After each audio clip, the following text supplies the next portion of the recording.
All right, now it's time to talk about Miraculous one more time, and we're going to talk about episode 20.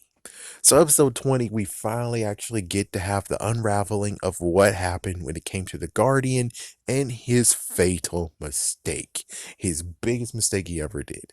So, episode 20 is where we get the reveal. So, if you haven't watched episode 20, which I think is very, very fresh, turn this off, go watch it. As for everyone else who actually watched episode 20, let's get started, shall we? Let's go talk about it. This is going to be a good one because, my goodness, it's going to be a good one. All right, here we go. So, here's the story, how it goes. For those who already know, you're just going to say it with me. He was a part of the Guardians and he was chosen. He had to leave his family. He didn't wish to leave his family, but he had to. And then they gave him one little trial.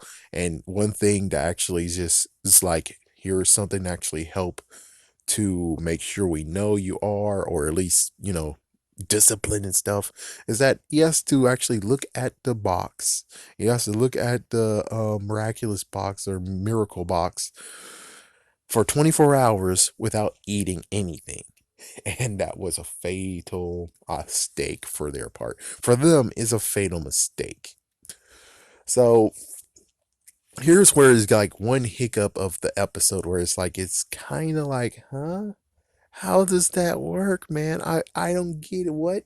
So basically, what happened is that eventually he got hungrier and hungrier to the point of where he's like, I'm going to get a miraculous and make a friend. And then after that, I will actually send my friend out to get food for me.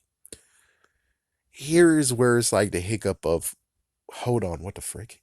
Is that when it comes to Miraculous, you always get to have a Kwame with you. So technically, he should have had the Kwame as a friend. The Kwame should have been his friend instead of, I'm going to make a friend. It's like, but the Kwame could have done that. I don't understand how exactly the Kwame wasn't good enough for you. It's like, yeah, just put the records on. Here's the Kwame, and the Kwame could actually do stuff. It's like that is sadly the biggest thing of where it's like, ooh. Yeah, because Kwame could have actually been someone you can talk to, and Kwame could actually gotten him a little bit of food.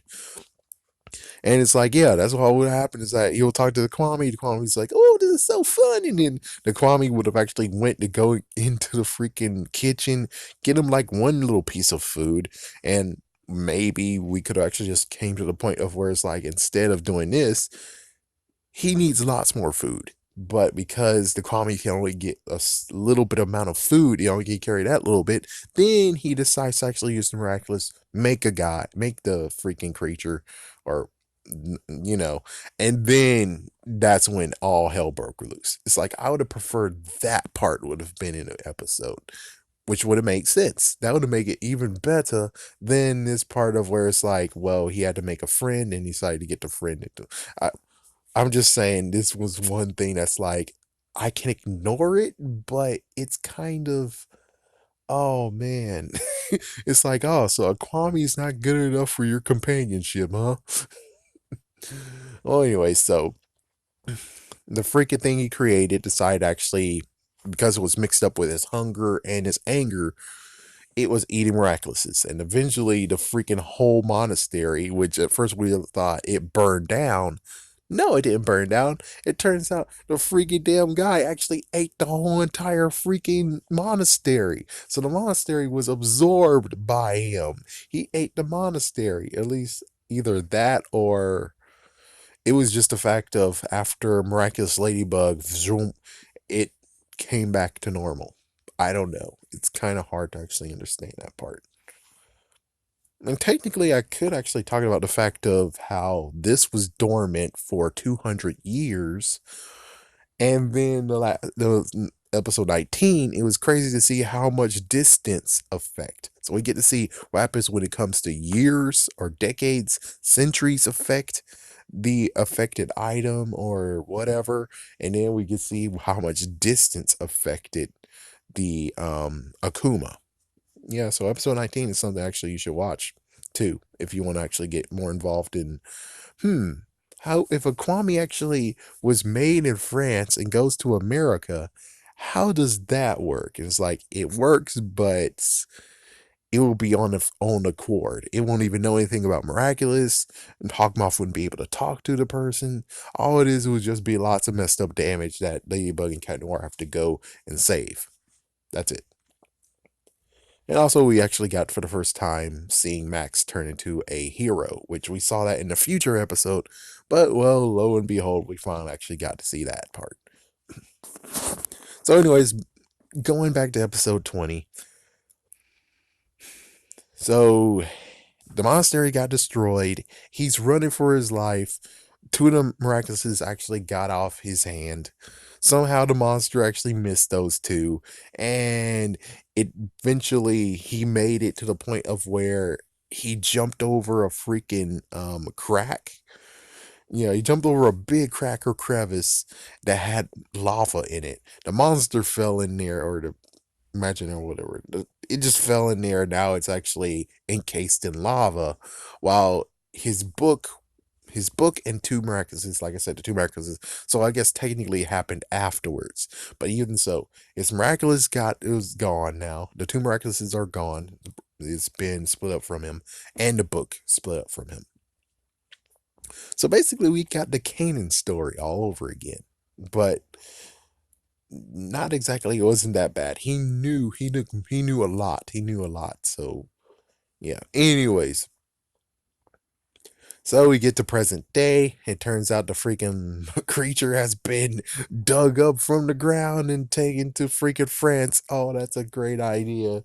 And well, of course, he has the symbol, and of course, Ollie actually has been doing details, and now she's actually connecting the dots, getting to the point of where she's now going to try to reveal who is Hawkmoth. Yeah, reveal it. And well, now we actually have like details of where Hawkmoth's like, oh well, that creature, it's we can use that creature, and that's what he's gonna do. He goes in there, or actually, he sends the assistant in there. She wakes it up. After she wakes it up using the miraculous, because Peacock Miraculous is what wakes it up, and also he could actually, a long time ago, he could actually stop the monster, but of course, we need the story and we need them to be in France. So, yeah. So she woke it up. She can't really control it because it wasn't hers to begin with, and she didn't even have the item that he used, which was a staff, and the staff is actually inside the monster, crazy enough. So, let's see. Hawkmoth actually goes and takes it, and he actually akumatizes it. Now it's bigger than ever.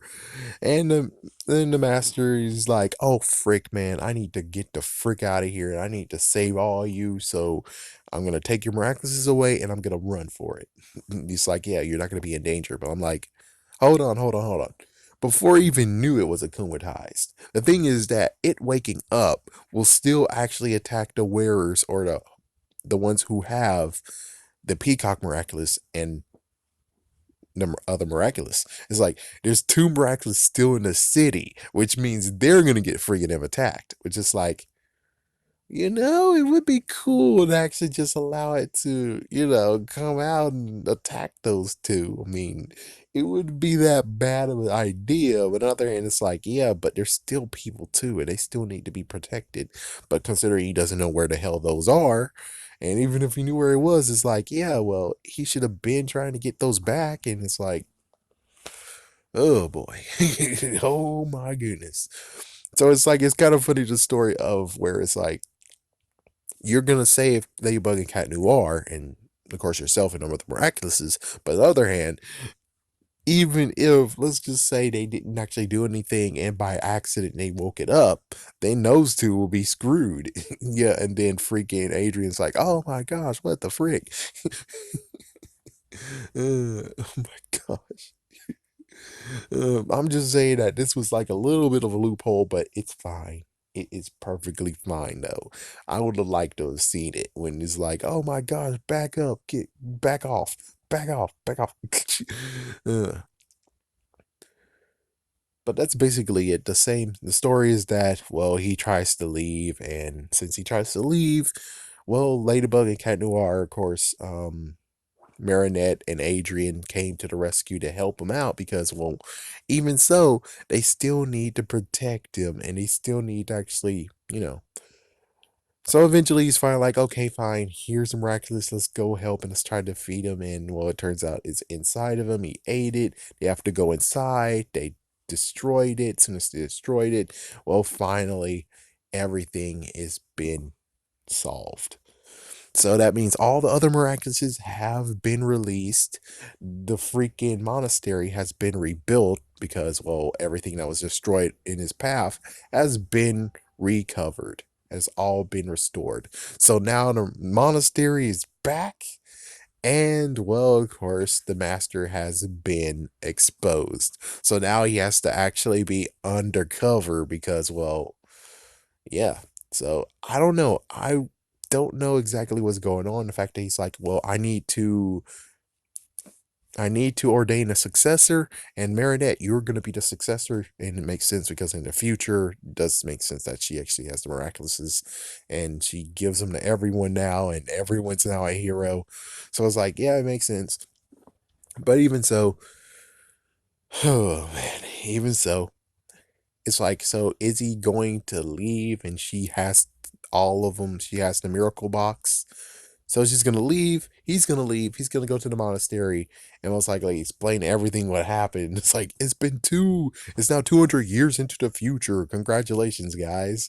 We actually did a time jump. Oh, man.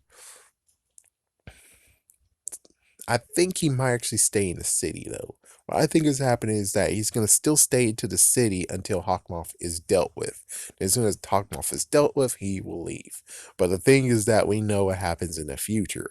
And in the future, even though the first Hawkmoth has been dethroned, there is a second Hawkmoth, aka what was her name again?